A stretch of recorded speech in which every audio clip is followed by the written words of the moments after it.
welcome back to my channel, or to my channel. If you're new here, my name's Izzy. I make scoliosis videos and occasionally some other videos.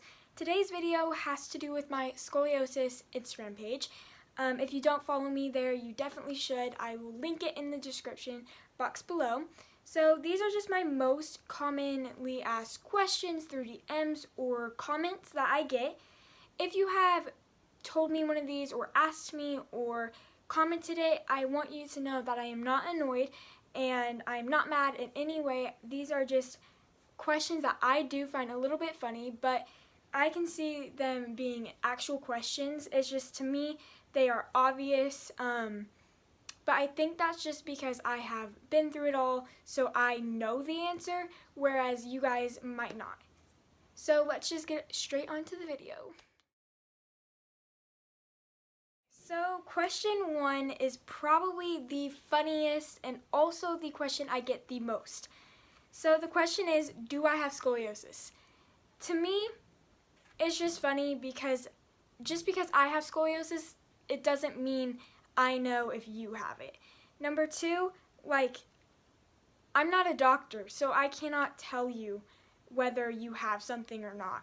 And this question I probably get once every 2 weeks, which might not sound often, but that is twice a month, and then that's 24 times a year. So that is kind of a lot for a question. So when people say, do I have scoliosis, they're not talking about me. They are talking about themselves. So they will be like, do I have scoliosis? And they will send me a picture of their back. So number 1, I can't tell by a photo just because everybody is not symmetrical. You know, some people's shoulders just naturally aren't perfectly straight, and that doesn't mean you have scoliosis. So yeah, I just can't exactly answer that question. Yeah. I said question 1 was probably the most asked question, but now that I'm reading these questions that I have written down, I'm kind of thinking question number 2, does surgery hurt, might actually take first. So I get this question a lot, like even more than the do I have scoliosis question. And it's just funny to me because I don't think any surgery necessarily feels good, yet alone a surgery that they have taken a crooked spine, cut down your back, and replaced it with metal rods and screws. Not replaced, but fixed it with metal. So yes, it hurts. It hurts pretty bad, especially the first week in the hospital, then the second, third, maybe even fourth, even fifth sometimes. Sometimes it can go on for months. Sometimes it can end pretty shortly, I guess. For everybody, it's so different. For me, the pain went on intensely for about 3 weeks, and then it started to get easier from there. So it's just different for everybody, so I can't tell you what it is going to be for you, because there's no right or wrong timing, I guess.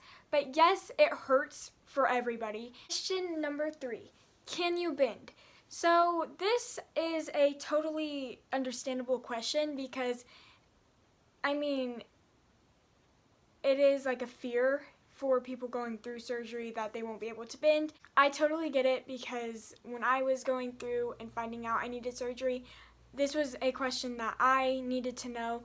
So the answer is yes, but you will bend differently than before. So most people's spines, when they bend down, it goes like this, I guess. And now when I bend down, my spine goes like this. So it's all one motion, because the rods will not be able to bend. So basically, instead of being able to arch my back, it's just flat. So I can bend, but I have to use way more leg flexibility than before, because before my back had some flexibility, whereas now it doesn't.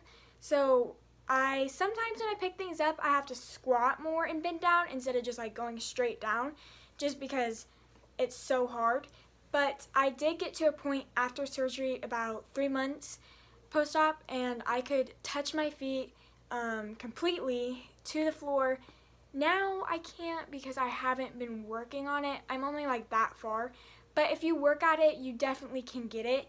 And it's once again another thing that's just different for everybody because based on your fusion, you might have different flexibility. So if you're only fused a small amount, you'll have probably about the same flexibility.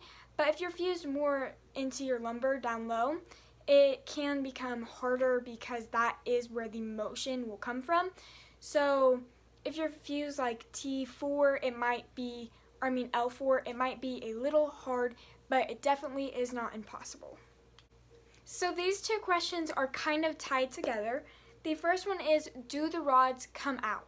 So the answer to that question is mainly no. About 90% of the time, they will not have to come out, which is a good percentage for the people that have fusion. So the only reason they would have to come out is if something goes wrong, such as a rod breaking or a screw coming out, which is pretty uncommon, so don't worry about that happening.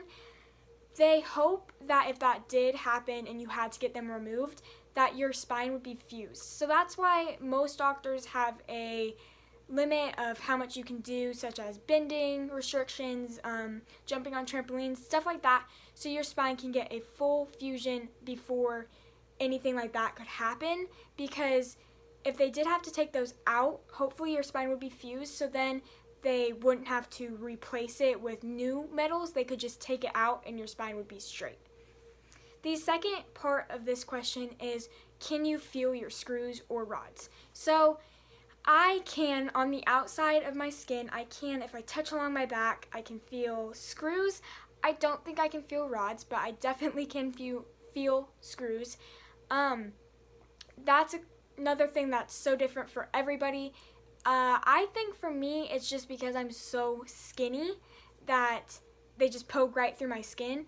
It's not like bad. Like, I don't think you can see them if if you were just looking at my bare skin. I don't think you'd be able to see it because in photos, I don't notice it, but I can feel them. I know some people don't have that problem. I feel like more people don't than do. So that's just something that's different for everybody, and some people are like, isn't that gross or something? But since it's just part of you and you can't really change it, you get used to it, and it is kind of weird thinking about it, but I wouldn't say it's gross. This question I do get on my Instagram, but it's not necessarily scoliosis related. A lot of people will message me and ask if I can follow them. So just to let you know, I mainly only follow scoliosis accounts or like chronic illness accounts. So if I don't follow you, it's nothing personal. I still like you. It's just I cannot follow everybody. So it's nothing personal. I am only following about like 80 people, so it's really not much, and I just do that so it's not like I'm following so many, and then the people I do follow I can really connect with. So I hope you guys enjoyed today's video. I personally found it a fun video to make because it's just some of the questions I get, I honestly can't believe that people ask them and like it's a real question that goes through their head. I try to keep these mainly scoliosis related, but I definitely get some weird questions that aren't scoliosis related. But it was a lot of fun to make. Stay tuned, subscribe, and hopefully more videos will be coming soon. I hope to do an assumptions video in the future, and I also want to try to do a video about how like regular people versus fused people do. So I would probably be having my friend Brooke do that video with me. She looks about like the same size as me, and we were both like the same athletic type, I guess. So I think it'd be a lot of fun to like do a back bend. Obviously hers would be better, but I think it'd be funny to see like what most people look like and then what I look like. So I'll probably be putting a question box in my story too of what you guys want to see in that video. So once again, stay tuned on my social medias. Bye!